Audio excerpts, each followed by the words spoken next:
Assalamualaikum warahmatullahi wabarakatuh. Kami dari kelompok 6 akan mempresentasikan hasil kerja kelompok kami tentang fungsi kognitif. Pengertian dari kognitif itu sendiri adalah kemampuan seseorang untuk memproses pikiran, dan fungsi kognitif adalah melaksanakan tugas dari yang sederhana hingga kompleks meliputi atensi, memori, psikomotor, bahasa, visual spasial, dan fungsi eksekutif. Yang pertama yang akan dibahas adalah literalisasi fungsi.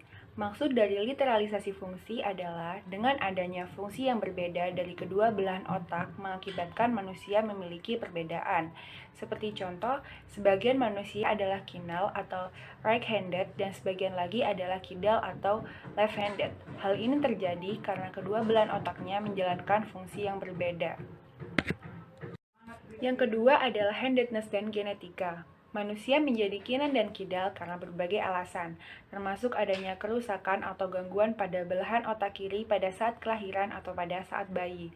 Peran genetika dalam handedness ini dapat dilihat dari pasangan orang tua kidal yang terkadang memiliki anak kinan lebih sering terjadi dibandingkan dengan orang tua kinan yang memiliki anak kidal. Lebih dari 90% manusia kinan memiliki putaran rambut searah dengan jarum jam, sedangkan manusia kidal dan ambidextrus memiliki presentasi putaran rambut searah jarum jam dan berlawanan dengan jarum jam yang kurang lebih sama besar. Amar Clark mengeluarkan hipotesis tentang sebuah gen yang menghasilkan karakteristik kinan dan putaran rambut yang searah dengan jarum jam. Berdasarkan hipotesisnya, gen resesif menghasilkan handedness acak dan arah putaran acak yang memungkinkan sama-sama muncul dalam suatu individu. Hipotesis ini juga menjadi dasar bahwa kembar monozigot terkadang memiliki handedness yang berbeda, yang satu kidal dan yang satunya bisa kinan. Yang ketiga adalah belahan otak kiri dan kanan. Belahan otak kanan terhubung dengan reseptor sensoris dan otot sisi kiri tubuh. Dan belahan otak kanan ini hanya melihat sisi kiri dari dunia. Sedangkan belahan otak kiri, korteks cerebrum belahan otak kiri terhubung dengan reseptor pada kulit dan otot sisi tubuh bagian kanan, kecuali otot batang tubuh dan wajah yang diatur oleh kedua belahan otak. Pada sebagian besar manusia, belahan otak kiri terspesialisasi untuk bahasa, logis, dan analitik. Sedangkan fungsi belahan otak bagian kanan mencakup berbagai aspek seperti kreativitas, musik, dan seni. Pembagian kerja antar kedua belahan otak ini dikenal dengan sebutan literalisasi. Karena adanya korpus kolosum, tiap belahan otak jadi menerima informasi dari kedua sisi tubuh. Yang keempat adalah hubungan visual dan auditori ke belahan otak. Cahaya dari sisi kanan medan penglihatan menyinari dari sisi kiri retina kedua mata, dan cahaya dari sisi kiri medan penglihatan menyinari sisi kanan retina kedua mata. Sisi kiri retina dari kedua mata terhubung dengan belahan otak kiri, sehingga otak kiri melihat medan penglihatan sisi kanan. Gambarnya dapat dilihat di atas ini. Sedangkan pada bagian kanan, sisi kanan retina dari kedua mata terhubung dengan belahan otak kanan, sehingga otak kanan melihat medan penglihatan sisi kiri. Selanjutnya adalah hubungan auditori ke belahan otak. Pada auditori, tiap telinga mengirimkan informasi ke kedua belahan otak, karena tiap bagian otak yang berperan dalam melokalisasi suara harus menerima input dari kedua telinga. Akan tetapi, apabila kedua telinga menerima informasi yang berbeda, tiap belahan otak akan memberikan perhatian yang lebih pada telinga pada sisi yang berlawanan. Yang kelima adalah pemotongan korpus kalosum. Kerusakan pada korpus kalosum mencegah terjadinya pertukaran informasi antar kedua belahan otak. Oleh karena itu, muncul sebuah ide untuk memotong korpus kalosum agar dapat mencegah serangan epilepsi yang melintas ke belahan otak yang berbeda. Individu yang melakukan pemotongan korpus kalosum disebut dengan individu split brain. Individu split brain ini dapat menggunakan kedua tangannya sekaligus tanpa saling mempengaruhi yang individu normal tidak dapat melakukannya. Seperti contoh, saat disuruh menggambar lingkaran dengan masing-masing tangan dengan kecepatan yang berbeda, sebagian individu tidak akan bisa melakukannya, sedangkan individu yang split brain akan melakukannya dengan kecepatan yang berbeda tanpa mengalami kesulitan sedikit pun. Belahan otak, kompetisi, dan kerjasama. Tiap belahan otak individu split brain memproses informasi secara terpisah. Minggu-minggu awal setelah dilakukannya operasi atau pemotongan korpus kalosum, kedua belahan otak berlaku layaknya dua individu yang berbeda. Konflik tersebut sering muncul pada waktu awal setelah operasi daripada pada waktu baru setelah operasi. Korpus kalosum tidak mengalami penyembuhan, tetapi otak belajar untuk memanfaatkan koneksi yang lebih kecil yang menghubungkan belahan otak kiri dan kanan. Belahan otak kanan. Belahan otak kanan lebih baik daripada belahan otak kiri dalam hal mempersepsikan emosi yang terkandung bahasa tubuh seseorang dan nada suara mereka, seperti kegembiraan dan kesedihan. Jika belahan otak kiri mengalami kerusakan sehingga tidak dapat mengintervensi belahan otak kanan, maka belahan otak kanan bebas untuk membuat penilaian yang dapat diandalkan.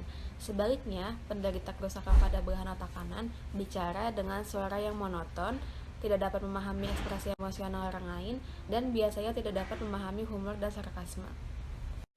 Perkembangan lateralisasi dan handedness, perbedaan anatomi antar belahan otak. Otak manusia telah terspesialisasi untuk memperhatikan suara bahasa. 65% populasi memiliki ukuran planum temporal lebih besar pada belahan otak kiri. Planum temporal adalah suatu bagian dari korteks temporal. Secara rata-rata, perbedaan ukuran planum temporal antara belahan otak kiri dan kanan sedikit lebih besar pada individu yang sangat kinan. Anak-anak sehat berumur 5-12 tahun yang memiliki rasio tertinggi planum temporal kiri terhadap planum temporal kanan memiliki performa terbaik dalam uji bahasa. Sementara, anak-anak yang kedua belahan otaknya hampir sama memiliki performa lebih baik dalam uji-uji nonverbal. Individu yang menderita kerusakan belahan otak kiri ketika masih bayi akan lebih sedikit mengembangkan kemampuan berbahasa dibandingkan dengan orang-orang yang menderita kerusakan yang sama pada belahan otak kanan. Singkatnya, pada sebagian besar orang, belahan otak kiri terspesialisasi untuk bahasa sejak dari awal. Pendewasaan korpus kalosum. Korpus kalosum mengalami pendewasaan secara bertahap selama 5-10 tahun awal kehidupan manusia. Proses perkembangan bukan terkait dengan pertumbuhan akson-akson yang baru, tetapi menyeleksi akson-akson tertentu dan menyingkirkan sisanya. Pada tahap awal perkembangan, otak memiliki jumlah akson yang lebih banyak pada korpus kalosum dibanding ketika korpus kalosum telah mengalami pendewasaan. Perkembangan tanpa korpus kalosum. Korpus kalosum yang tidak terbentuk sama sekali atau terbentuk tidak sempurna merupakan kasus yang sangat jarang terjadi. Mungkin disebabkan pengaruh genetik. Manusia yang dilahirkan tanpa korpus kalosum berbeda dengan manusia yang mengalami pemotongan korpus kalosum dalam dua hal, yaitu apapun yang mencegah terbentuknya korpus kalosum sudah pasti akan memengaruhi perkembangan otak dengan cara lain, dan ketiadaan korpus kalosum atau keadaan yang mendekati tidak ada korpus kalosum memicu area otak lain mengembangkan abnormalitas. Manusia yang dilahirkan tanpa korpus kalosum dapat melakukan sejumlah kegiatan yang tidak dapat dilakukan individu split brain. Mereka tidak menggunakan belahan otak kanannya untuk kemampuan bicara, melainkan tiap belahan otak mengembangkan lintasan yang menghubungkannya dengan kedua sisi tubuh, sehingga memungkinkan belahan otak kiri, yaitu yang untuk kemampuan bicara, merasakan tangan kiri dan kanan. Belahan otak, handedness, dan dominansi untuk bahasa. Lebih dari 95% belahan otak kiri yang kinan memperlihatkan adanya dominansi yang kuat untuk kemampuan bahasa. Individu kidal lebih bervariasi dominansinya. Sebagian besar individu kidal dominansi bahasanya ada di belahan otak kiri. Sebagian lagi berada di belahan otak kanan atau campuran dari dominansi yang ada di belahan otak kiri dan kanan. Banyak individu kidal yang belahan otak kanannya memperlihatkan kendali parsial terhadap kemampuan bicara, juga memiliki kendali parsial terhadap persepsi spasial. Belahan otak kirinya memperlihatkan kontribusi terhadap persepsi parsial lebih dari normal.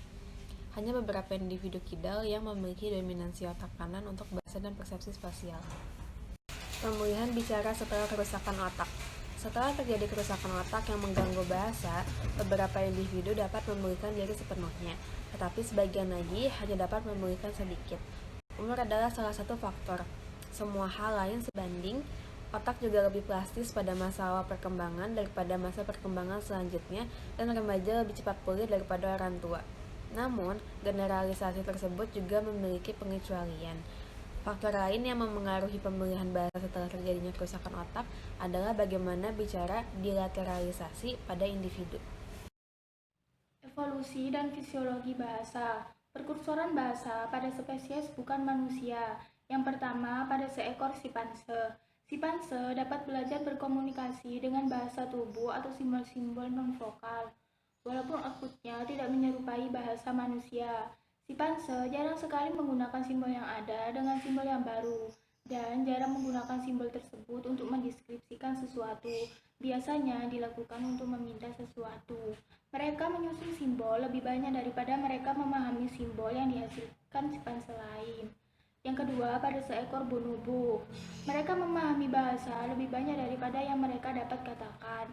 Mereka menggunakan simbol untuk memberi nama dan menggambarkan objek, walaupun tidak diminta menggambarkan objek tersebut. Mereka terkadang menggunakan simbol untuk menggambarkan peristiwa yang sudah terjadi, dan mereka sering membuat permintaan kreatif yang sepenuhnya baru, seperti meminta orang mengejar orang lain, sementara mereka menontonnya. Bagaimana manusia mengevolusikan bahasa? Dari sebagian besar teori dapat dikategorikan menjadi dua kategori. Yang pertama, bahasa sebagai produk kecerdasan secara keseluruhan. Bahasa dan kecerdasan merupakan product of intelligence. Manusia memiliki otak yang besar sehingga dapat mengembangkan kecerdasan yang tinggi, dan bahasa merupakan produk sampingan dan peningkatan kecerdasan yang disengaja. Hipotesis yang disajikan dalam buku sederhana ini menghadapi banyak problem atau masalah. Adapun masalah yang pertama, yaitu manusia dengan ukuran otak normal dan gangguan bahasa. Kondisi genetik dapat sangat mengganggu bahasa tanpa menyebabkan gangguan pada aspek kecerdasan lainnya. Bahasa membutuhkan suatu spesialisasi, bukan hanya mendapatkan ukuran otak. Dan masalah yang kedua yaitu Williams Syndrome. Tanda dari Williams Syndrome ini keterbelakangan mental tetapi mempunyai keterampilan bahasa yang baik. Dan yang kedua yaitu bahasa sebagai komponen khusus. Sebuah pandangan alternatif berpendapat bahwa bahasa berevolusi sebagai bagian komponen tambahan otak. Komponen yang telah diasumsikan tersebut telah dideskripsikan dengan paksa oleh Noam Chomsky dan Steven Pinker sebagai suatu alat perolehan bahasa. Bukti utama untuk pandangan ini adalah anak-anak dapat dengan mudah mengembangkan bahasa. Adapun argumen miskin stimulus, Chomsky mempertahankan ide tersebut dengan argumen miskin stimulus, yaitu anak-anak menggunakan struktur tata bahasa yang kompleks yang jarang mereka dengar. Beberapa area otak tertentu memang dibutuhkan untuk bahasa, tetapi juga sangat penting untuk memori, persepsi musik, dan kegiatan lainnya. Apakah bahasa memiliki periode kritis? Dari hipotesis ini dilakukan pengamatan yang menghasilkan orang dewasa lebih kuat untuk menghafal kosakata, tetapi anak-anak lebih baik dalam pronunciation dan grammar. Dan semakin awal pemberian kesempatan untuk mempelajari bahasa, maka semakin terampil pula anak tersebut nantinya. Kerusakan otak dan bahasa. Sebagian besar pengetahuan kita mengenai mekanisme otak untuk bahasa berasal dari studi terhadap penderita kerusakan otak. Yang pertama ada area Broca atau afasia tidak lancar. Individu yang mengalami kerusakan otak pada area Broca mengalami gangguan bahasa yang parah. Penderita afasia Broca kesulitan memahami apabila struktur kalimat menjadi rumit. Dan yang kedua yaitu afasia Wernicke atau afasia lancar. Merupakan suatu gangguan bahasa akibat cedera otak pada daerah lobus temporal. Individu yang mengalami afasia Wernicke dapat berbicara atau menulis, tetapi pemahaman bahasanya buruk. Karakteristik dari afasia Wernicke sendiri yaitu berbicara dengan artikulasi yang baik, kesulitan mencari kata yang tepat, dan pemahaman bahasa yang buruk. Apa itu diseleksia? Diseleksia merupakan suatu gangguan spesifik terhadap kemampuan membaca seseorang, walaupun ia memiliki penglihatan yang mencukupi dan keterampilan yang mencukupi di bidang lain. Sumber masalah mungkin tidak hanya terletak pada penglihatan atau pendengaran, tetapi berkaitan dengan pengubahan sinyal penglihatan menjadi informasi auditori atau memperhatikan aspek yang tepat dari tampilan penglihatan.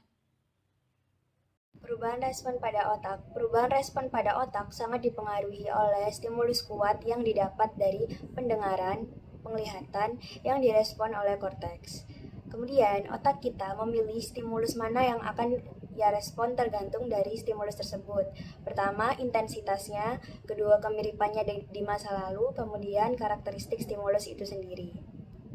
Pengabaian. Pengabaian adalah lawan dari perhatian itu sendiri. Ada dua jenis pengabaian. Yang pertama adalah pengabaian spasial. Pengabaian spasial ini diakibatkan adanya kerusakan pada bagian otak sebelah kanan terhadap sisi kiri pada tubuh ataupun objek. Kemudian, pengabaian sensoris. Pengabaian sensoris ini diakibatkan karena kurangnya perhatian, bukan karena kurangnya sensasi. ADHD adalah gangguan pada sistem saraf dalam bentuk perilaku berupa sulitnya pemusatan fokus, kemudian perilaku hiperaktif, impulsif, dan perhatian sangat mudah teralih. ADHD ditemukan pada 6,7% anak-anak dan 2,7% pada remaja. Gejala utama pada ADHD ini banyak ditemukan pada anak-anak. Gejala utamanya adalah kesulitan untuk memusatkan perhatian, keinginan untuk terus bergerak, perilaku impulsif, dan hiperaktif. Sekian dari presentasi kelompok kami. Terima kasih. Wassalamualaikum warahmatullahi wabarakatuh.